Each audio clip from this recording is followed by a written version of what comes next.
एक पुरानी कहावत है कि जो दूसरों का भला करता है उसका भला होता है।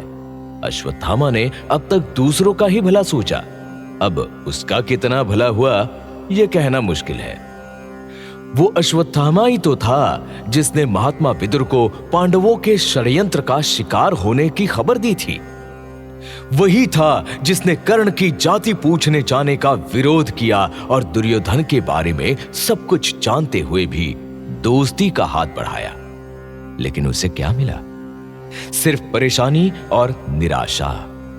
जब पांडवों के वर्णावत में जलकर मरने की खबर मिली तो वो पागल सा हो गया। यकीन तो नहीं हुआ, लेकिन उसे आशंका जरूर हुई और आशंका दूर करने के लिए सीधे महात्मा विदुर के पास पहुंचा और उनसे मिलते ही सवाल किया। क्षमा करें महात्मा विदुर, मैं केवल इतना जानना चाहता हूं कि क्या मैंने जो सुना है वो सच है? क्या सच है कि हस्तिनापुर का भविष्य मिट गया? क्या सचमुच पांडव और उनकी माता कुंती नहीं रहे?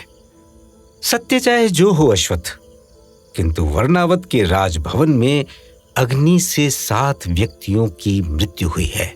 उनके कंकाल भी प्राप्त किए जा चुके हैं। कौन है ये 7 लोग? ये पांडव तो नहीं हो सकते, इसलिए नहीं हो सकते कि वो 6 ही थे। देखो अश्वत्थ, मैं कोई त्रिकालदर्शी नहीं हूं, पर इतना अवश्य जानता हूं कि पांडवों ने सदा ही धर्म का पालन किया है और अधर्म कितना भी क्रूर क्यों ना हो, धर्म को छू तक नहीं सकता। ये मैं भी मानता हूं, पर क्या आपको उस घटना का कोई ज्ञान नहीं? मैंने आशंका जताई थी, तो क्या आपने उन्हें सावधान नहीं किया? चिंता मत करो अश्वत्थ, उचित समय आने पर तुम्हें सारी सूचनाएं मिल जाएंगी। पांडव यदि जीवित हुए भी तो अवश्य ही किसी संकट में होंगे। महात्मा विदुर का इशारा बिल्कुल साफ था। अश्वत्थामा को भरोसा हो गया कि पांडव जीवित है, लेकिन दुर्योधन के डर से किसी जंगल में छुपे होंगे। अश्वत्थामा उनका पता भी नहीं लगा सकता था। अगर पांडवों के जिंदा होने की बात करता तो दुर्योधन पांडवों की खोज करने के लिए वर्णावत में सैनिक भेज देता, और अगर पांडवों को बचाने की बात करता तो दुर्योधन का दुश्मन हो जाता। ऐसे में अश्वत्थामा धर्म और अधर्म के बीच झूलता रहा, कई दिनों तक झूलता रहा। धृतराष्ट्र, दुर्योधन, कर्ण और शकुनी दुखी होने का नाटक करते रहे। उन्हें तो खुशी थी कि उनके रास्ते के कांटे साफ हो गए। शकुनी ने दुर्योधन को बधाई भी दी। बधाई हो भांजे, बधाई हो, पास से कभी झूठ नहीं बोलते भांजे। अब युवराज युधिष्ठिर नहीं तुम हो, कहा था ना भांजे। अरे अरे धीरे बोलिए मतुल, किसी ने सुन लिया तो अनर्थ हो जाएगा। उनका क्रियाकर्म संपन्न करने के बाद ही हमें आगे की योजना बनानी होगी। डर मत भांजे, डर मत, डर ही मृत्यु है। अब तेरा कोई कुछ नहीं बिगाड़ सकता। महल के बाहर आंसू बहाओ और महल में उत्सव मनाओ।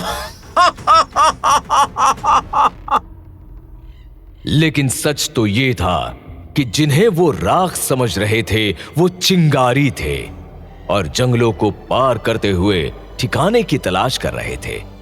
हुआ ये था कि कृष्ण चतुर्दशी के दिन पांडवों ने भारी यज्ञ किया, गरीबों को भोजन कराया। एक गरीब स्त्री भरपेट भोजन करके अपने 5 बच्चों के साथ वहीं सो गई। पुरोचन को भी नींद आ गई। उसे तो अगले दिन भवन में आग लगानी थी, लेकिन मौका पाकर भीम ने उसी रात आग लगा दी। पूरा भवन धू धू कर जल उठा। भीम ने खंबे के नीचे बने सुरंग के रास्ते से मां और भाइयों को सुरक्षित बाहर निकाल दिया था। वो सुरंग से निकलकर जंगल में निकले। डरावने जंगल में चलते हुए रात हुई तो उन्होंने एक बरगद के नीचे रात बिताने की सोची। थके हारे पांडव जल्दी ही सो गए। मां कुंती को प्यास लगी तो उनकी नींद खुली। उन्होंने भीम को जगाया और पानी लाने के लिए भेजा। इधर तो केवल वनीले जीव जंतु है, जल तो है ही नहीं। पेड़ पर चढ़कर देखता हूं। उधर है सरोवर। और भीम सरोवर के पास पहुंचे, हाथ मुंह धोए और भाइयों और मां के लिए अंगोछा भिगा लिया। जब लौटे तो सभी सो गए थे। तो उन्होंने किसी को जगाना ठीक नहीं समझा और चुपचाप उनकी पहरेदारी करने लगे। तभी राक्षस की हंसी सुनाई पड़ी। कौन कौन है? कुछ बोलते क्यों नहीं? मेरी गदा के एक प्रहार से तुम धरती में समा जाओगी। यहाँ मेरी माता और भाई सो रहे हैं, शोर मत करो। अरे रे, तुम तो बहुत रूपवान हो। ऐसा मानव मैंने कभी देखा ही नहीं।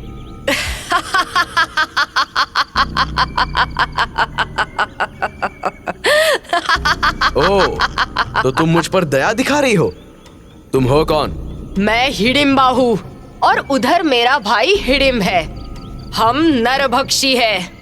मेरा भाई तुम्हें मारकर अपना आहार बनाना चाहता है, इसीलिए मुझे भेजा।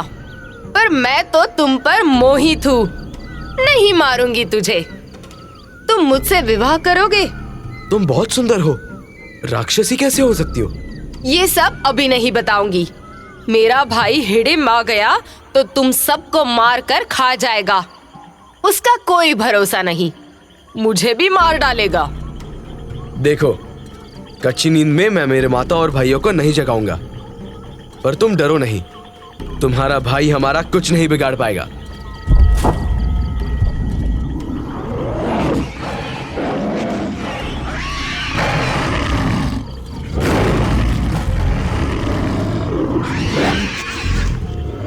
ओ, तो ये है तुम्हारा भाई। मुझे बहुत भूख लगी है, तुम सबको खा जाऊंगा। अब खा मुझे।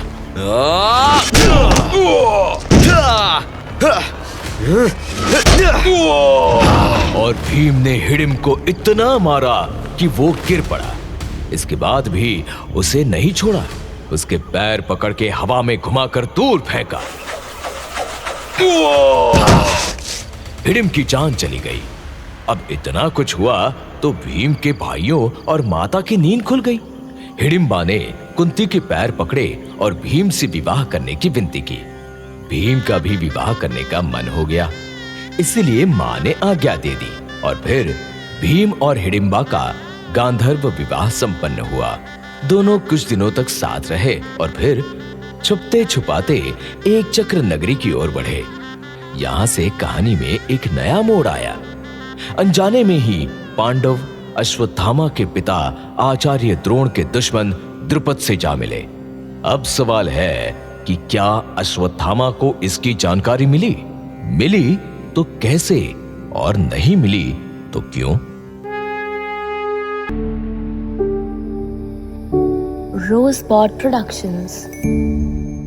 This podcast is now available on Rosepod India YouTube channel. Like, share and subscribe.